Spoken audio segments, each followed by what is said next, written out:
Tuhan bersamamu. Inilah Injil suci menurut Matius. Yesus berkata kepada murid-muridnya, "Apabila Anak Manusia datang dalam kemuliaan dan semua malaikat datang bersama-sama dengan Dia, maka Ia akan bersemayam di atas tahta kemuliaannya. Lalu semua bangsa akan dikumpulkan di hadapannya, dan Ia akan memisahkan mereka, seorang daripada seorang, sama seperti gembala memisahkan domba dari kambing. Ia akan menempatkan domba-domba di sebelah kanannya, dan kambing-kambing di sebelah kirinya.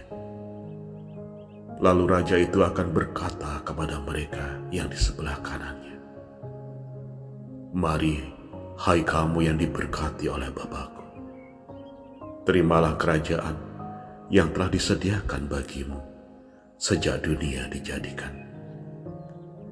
Sebab ketika aku lapar, kamu memberi aku makan. Ketika aku haus, kamu memberi aku minum. Ketika aku seorang asing, kamu memberi aku tumpangan. Ketika aku telanjang, kamu memberi aku pakaian. Ketika aku sakit, kamu melawat aku. Ketika aku di dalam penjara, kamu mengunjungi aku.' Maka orang-orang benar itu akan bertanya kepadanya, 'Tuhan, bila manakah kami melihat Engkau lapar dan kami memberi Engkau makan, atau haus dan kami memberi Engkau minum? Bila manakah kami melihat Engkau sebagai orang asing dan kami memberi Engkau tumpangan, atau telanjang dan kami memberi Engkau pakaian?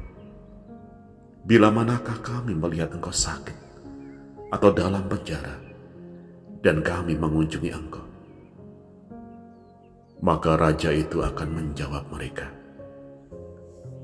'Aku berkata kepadamu, sesungguhnya segala sesuatu yang kamu lakukan untuk salah seorang dari saudaraku yang paling hina ini, kamu telah melakukannya untuk aku.'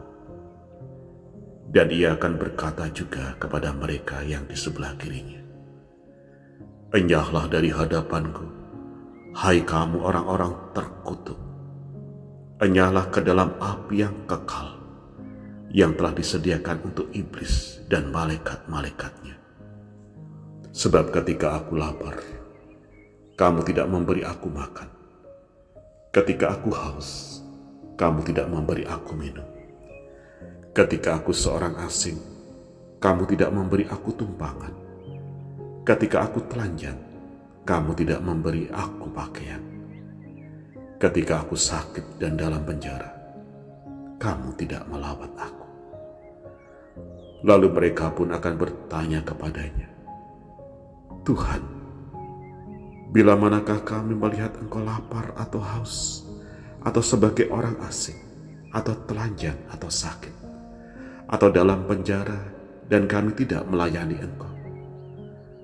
Maka ia akan menjawab mereka, 'Aku berkata kepadamu, sesungguhnya segala sesuatu yang tidak kamu lakukan untuk salah seorang dari saudaraku yang paling hina ini, kamu tidak melakukannya juga untuk aku.' Dan mereka ini akan masuk ke tempat siksaan yang kekal. Tetapi orang benar masuk ke dalam hidup yang kekal." Demikianlah sabda Tuhan. Saudari dan saudara, selamat pagi berkah dalam. Dalam bacaan Injil disebutkan bahwa Tuhan pada akhir zaman akan memisahkan manusia seperti gembala memisahkan domba dari kambing.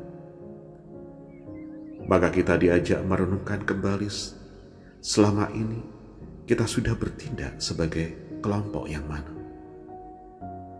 Kelompok yang dikategorikan sebagai domba atau kambing. Lalu karakter yang seperti apa yang harus kita perjuangkan kalau kita ingin dikelompokkan sebagai domba? Karena kita pasti tidak mau dianggap sebagai kambing. Cara yang paling mudah adalah dengan menginventarisasi karakter-karakter baik sebagai domba yang ada dalam bacaan-bacaan suci hari ini. Dalam bacaan Injil disebutkan, karakteristik dalam tanda kutip domba adalah karakter mereka yang mempunyai kepekaan untuk melihat Tuhan yang lapar, haus, sebagai orang asing, telanjang, sakit, dan yang terkungkung di dalam penjara atau dalam diri orang-orang yang dianggap hina. Dan kita memberi perhatian dengan memberi makan, minum, tumpangan, pakaian, lawatan, dan kunjungan kasih. Dengan demikian kita dianggap sebagai orang benar.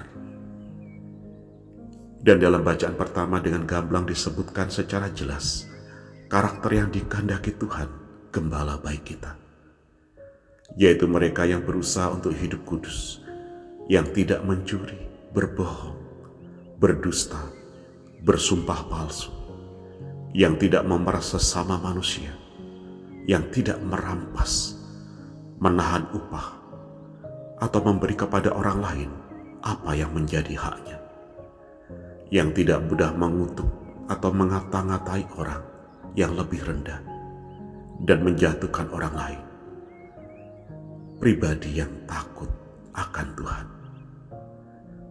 Selanjutnya mereka yang hidup jujur, membela orang kecil dengan wajar dan tulus, tidak menjilat atau mudah dipengaruhi orang yang punya kuasa dan pengaruh, yang mampu mengadili sesama dengan kebenaran atau secara objektif, yang tidak suka menyebarkan fitnah atau gosip, yang tidak mengancam atau menganiaya hidup sesama, dan menaruh kebencian di dalam hati, suka menyampaikan kritik yang membangun, dan tidak membiarkan dosa bertumbuh karena pikiran negatif terhadap orang lain, tidak menuntut balas dan menaruh dendam, dan yang terakhir, mau dan mampu mengasihi sesama manusia seperti diri sendiri. Semoga kita mampu berjuang menjadi orang-orang yang dikehendaki Tuhan. Tuhan memberkati saudari dan saudara sekalian.